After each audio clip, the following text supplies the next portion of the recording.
Everybody, I'm just going to give you a brief overview of the Coalition for Action on Childhood Obesity. We're in phase 2, and really the key purpose of our coalition was aiming to leverage what were existing evidence-based activities underway in Canada and create more of a comprehensive obesity prevention strategy similar to that used to reduce tobacco.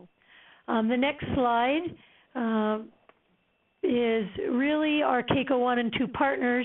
You can see that originally in phase 1, BC, Northwest Territories, Ontario, and Quebec were involved, and then during phase 2 we broadened our reach out to other jurisdictions, and we're now in the Yukon and New Brunswick. On the next slide we talk about our aims, and really it was to address the complex and interacting system of factors that influence childhood obesity. We are focusing on some key determinants of childhood obesity: sugary drinks, screen time, sedentary behavior, and access to healthy food. And so in CACO 1, we had a couple of key initiatives contextualized across 4 jurisdictions. One was land-based food procurement in rural, remote Aboriginal communities. We won't be talking about that today. One was in the schools, which we developed and contextualized SIP Smart, and also developed and contextualized Screen Smart for school-based intervention. And then we participate in a number of KT, knowledge translation, knowledge exchange initiatives related to advertising to children, taxation of sugary drinks, and local school food zoning. Based on that, we applied for phase 2 funding, which the key objective in phase 2 is to broaden our reach. So continuing to leverage the existing resources, partnerships, and processes to move out to other jurisdictions. So you see we added 2 new jurisdictions and 7 new First Nation communities. And then we also went to deepen the impact. So we'd been operating in the schools, and we looked at the other settings in which children were spending their time and whether we had some evidence-based practices that we could contextualize across jurisdictions. So we've been focusing on the early learning / childcare environment and community recreation sport facilities. So the next slide. So the goal of this particular one we're talking about today, and I forgot to say forgive me to everybody that saw this last week, but we didn't want, just in case there are new participants this week, we wanted just to give this, repeat this piece. So the Healthy Food and Beverage Sales and Recreation Initiative is an evidence-based capacity building intervention that aims to increase healthy food and beverage and restrict unhealthy options in municipal and community rec facilities. And what we're doing is really we're genericizing a resource developed in British Columbia and supporting continued uptake in BC and Northwest Territories, the Yukon, and Quebec. Next slide.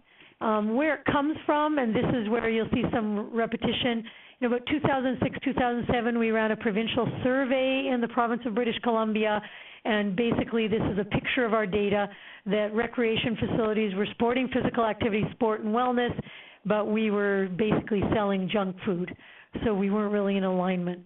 And when we went around the province, for the next slide, you'll see here that actually recreation staff and managers were really supportive of taking action, because offering healthy choices was a way to make a difference in the health and well-being of the community, and that there was a deep belief that in community settings people should be supported in the opportunities to help their own health. Action aligns with our values, and that in many jurisdictions government guidelines were being enacted, and the public were starting to ask for healthy choices and see the anomaly that they were being forced into these choices as they're coming from swimming lessons with their children and things like that. So that's where the initiative came from. And then in BC, what happened is we rolled out under the guidance of the BC Healthy Living Alliance, and you see all the partners across the bottom through the Act Now campaign, the healthy food and beverage sales in municipal rec facilities. And the next slide shows the framework we used.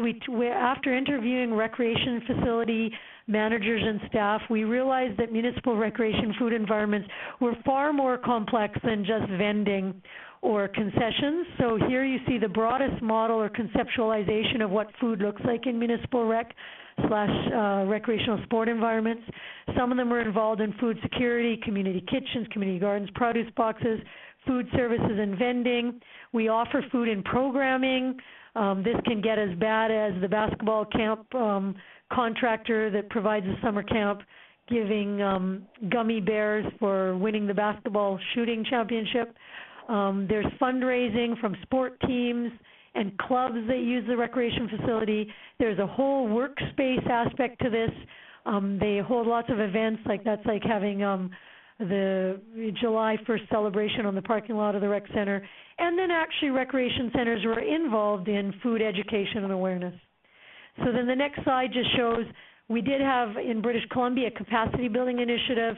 We provided a toolkit online and in print, some small planning grants to support change, lots of technical support, telephone, face-to-face, interactive web interviews and training. We also have in BC Dietitian Services, which are a 5-day-a-week call center with nutritionists on the line. And we used something called the Brand Name Food List, which was to support school-based change in policy in food. And so we started to have recreation centers on that same list. We also provided Quick Start Guide, rack cards, and resources from other healthy eating programs and marketing materials.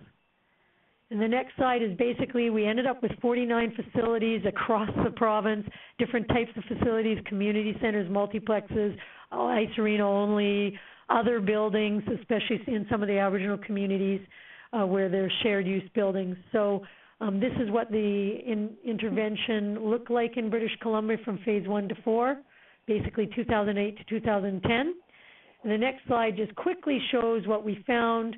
When we went in with this capacity building approach, we saw a significant difference in the healthy food and beverage communities in their capacity. They had way more planning going on and moving towards policy. Their supportive environments was higher. They've started to provide more communication and education to the public, and overall capacity increased significantly when compared to the comparison communities. Second slide is really we saw a significant difference in policy implementation and development. If you look down the healthy food and beverage, you'll see that almost all of them ended up with policy, well, half of them ended up with policy implemented, and the next 43% policies were under development. Almost nobody didn't have policy under development or in place. You see the comparison communities did start some action, but they still hadn't implemented. The third slide shows that we were, even though probably in this set, not everybody could affect their vending contract depending on the timeline for renewal, but this is showing that we did get a significant shift in vending offerings, even despite the fact that many of these communities in the 10-month window of looking at their data weren't able to change their contract. Now, in communities where they did change their contract, we saw a shift that was closer to 30 or 40% shift in the profile in the machines. So we had a capacity building intervention. We tested it. We did pre and post and comparison with non-active communities and showed it worked. So from there, this is where we are now, taking it out to other jurisdictions. This shows a Canadian map. We updated it since 2 weeks ago, trying to represent everybody who was in action. But there are a lot of jurisdictions that are now starting to talk or have guidelines or have an educational piece in place. Today's webinar is just to present what's going on if you in British Columbia, Yukon, Northwest Territories, Quebec, and Alberta, and giving the nod to a lot of other people online where they're starting to take action or have policy in place. So with that, I'm going to pass over to our next speaker.